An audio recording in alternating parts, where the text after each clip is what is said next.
Yo, what's up, guys? So in this video, what I want to be talking about today is kind of piggybacking off of my video from yesterday. I had a couple of comments about UBI because I touched briefly about it. So if you guys don't know what UBI is, that's Universal Basic Income. Now, I've spent some time studying it. I wouldn't necessarily call myself an expert per se. In this video, I do just want to kind of put two types of verticals. I want to talk about the pros or potential pros of UBI and the possible cons of UBI and give different case scenarios, because right now there's different definitions of UBI. At least for this conversation, I want to state that when I say UBI, Universal Basic Income, that means everybody gets it. It's not picking who gets it. So no matter if you make $1,000 a year or $1 million a year or $50,000 a year or $10 million a year, you get UBI. Hence the key word, universal, everybody. Okay, so let's start off with the pros of UBI, because the reason why most people are even having this discussion, and it's not new discussion, UBI is not new, it's been proposed by many people in the last 40-50 years. Just recently though, more and more people are focusing on it because of the fact that automation is eliminating millions of jobs, robotics, or I would say more advancements of self-auditing robotics is eliminating a lot of jobs, AI, deep learning, efficiency, etc., etc. So a lot of jobs that at one point require human, let's say, human skills, in quotation skills, because that's a broad term and it's not really a justifiable term because it's not really a skill considering a robot can do it.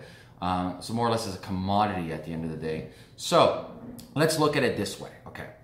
The pros of UBI. The number one biggest pro I see is replacing our current horrible, I mean absolutely horrible system that is known as the welfare system. In my eyes, I think the welfare program, both in Canada and the United States, similar, a little bit differences, but similar. I think the welfare program in North America is a slavery program. It forces you to stay in this box, right? You get into the system, they give you money based on stipulations and clauses, okay? And at any given time, if you go outside of those stipulations and clauses, they take away your welfare. But the different arbitrage between what you're making outside and what you're making inside is not even worth it for people to leave the welfare program. In fact, it's so designed that it forces people to stay in the program. So it defeats the whole purpose of what it tends to be.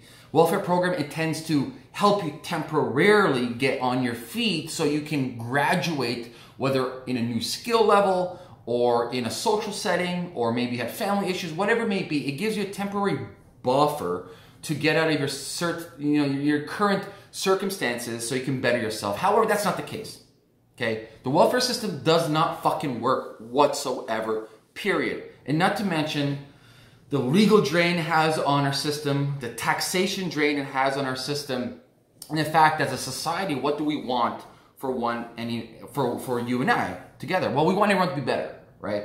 Obviously, the statistics are in. The welfare system is not making people better. It's not making society better.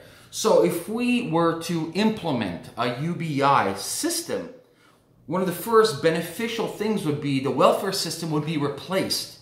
Eliminate the welfare system and give UBI.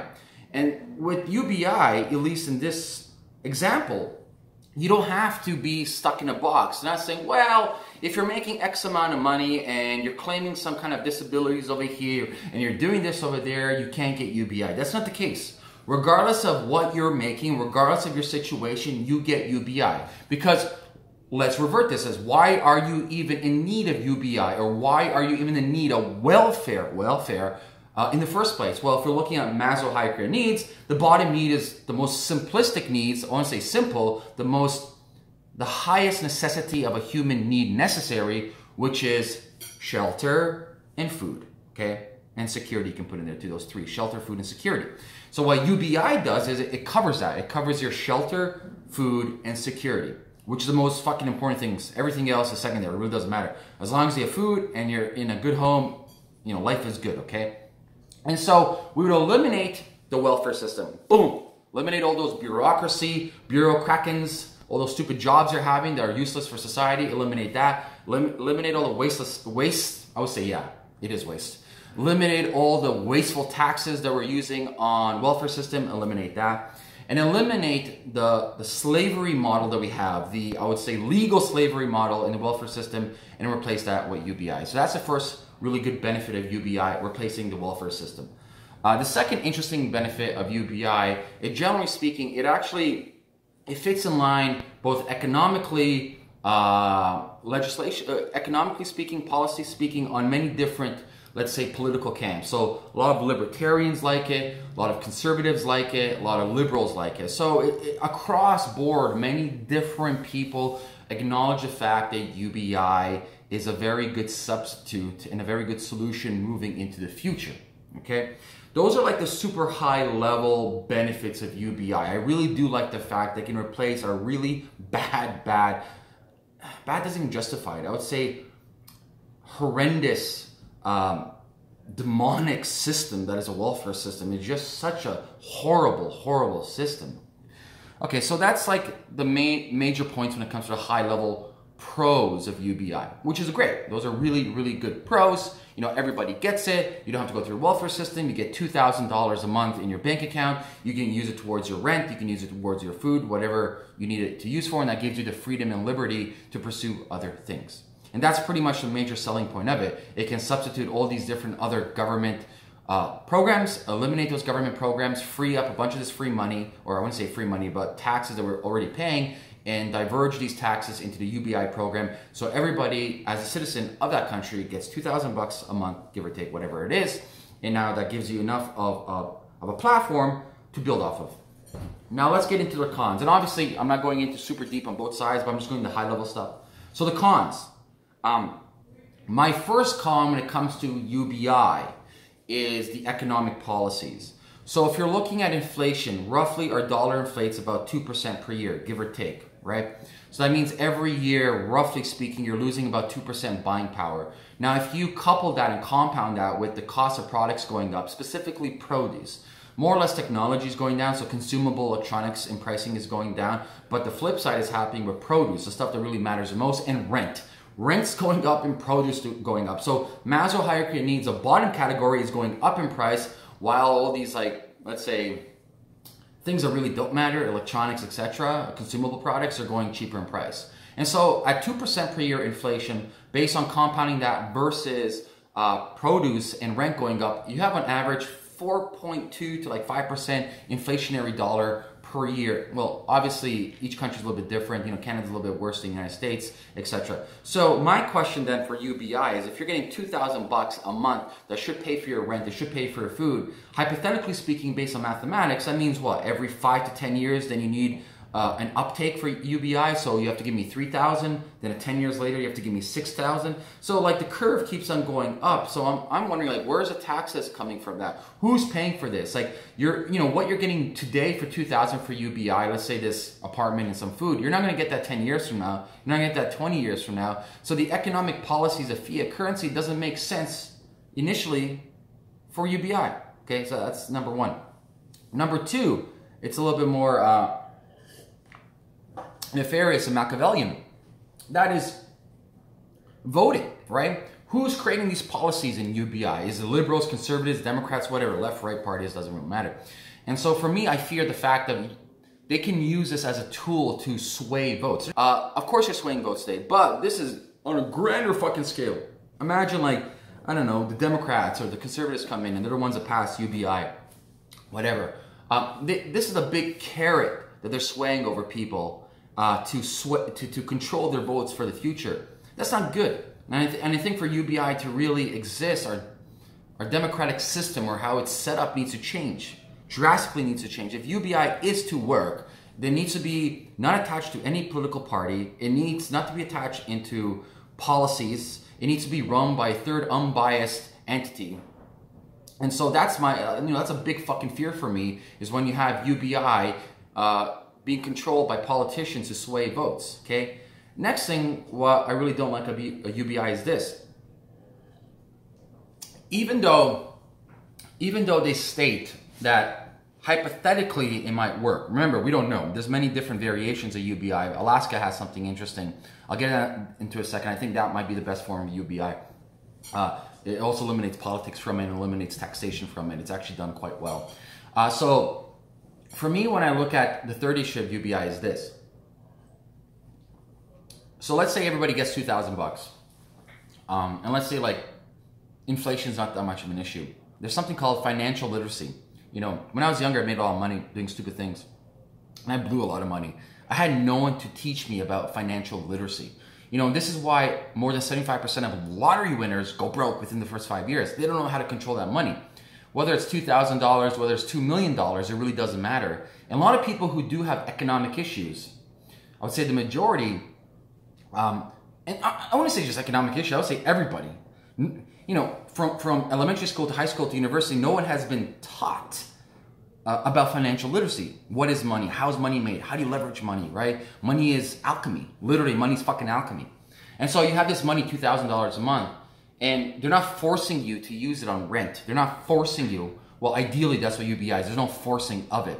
They're not forcing you to use it for produce and food. And so a lot of people, I fear from a psychological, I'm not even talking about social policies, I'm not even talking about economic policy, I'm talking about psychology over here. From a psychological aspect, what I fear is people will abuse it. People won't know how to spend it properly. So I think there needs to be a big learning curve when it comes to universal basic income, because there's a couple things. A, people never value anything that they get for free, even though it's not free because their taxes are going towards it. And B, like, if you put money in front of people, if there's not a proper roadmap, if there's not a proper plan, if there's not proper education, people won't know properly how to use it. So there needs to be a big roadblock, right? And so those are like my major issues. Obviously, there's nuances of other different issues. There's economic policies. It's going to affect other social programs, etc. But I want to leave you at this. I think UBI is interesting. I think it deems an experimentation, and there are experiments going on. I'm not in the camp of yes or no. I think somewhere in between. What I saw before, and it's been proposed actually by Milton Friedman, is this. So let's eliminate the welfare system. Eliminate it completely. And let's deviate the taxes that were going into the welfare system already. And let's put it, and I'm just going to speak about Canada, because I live in Canada. And let's deviate the welfare money, right, the taxes that we're putting in the welfare, and let's actually calculate how much an average household in Canada pays towards taxes for the welfare program. And let's deviate that money into, let's say, the National Canadian Sovereign Fund, okay? Boom, we have now this hedge fund, the Canadian Sovereign Citizenship Hedge Fund. And now we hire a fiduciary, a person who's going to run this hedge fund, and we look at average returns of other hedge funds and global investments at the same level. So let's say tier 1 hedge funds. And we realize that tier 1 hedge funds on a global level are getting an IRR, so internal rate of return. I don't know, let's say we're going to be realistic, above 10%. Let's say 15%. The hedge fund is returning 15% of the internal rate of return based on the capital that we've just accumulated from the taxes that we've taken away from the welfare program. Now this fiduciary, their responsibility is to invest the Canadian fund into global entity, right? And to increase the returns of this fund. Now we as citizens of Canada paying taxes towards this fund, we get a dividend back. So instead of, and what I like about this is it's both performance-based incentive and it's deviated from politics. No conservative leader party can be involved in there, liberal, whatever. Politics are away from this. It's run legitimately as a hedge fund.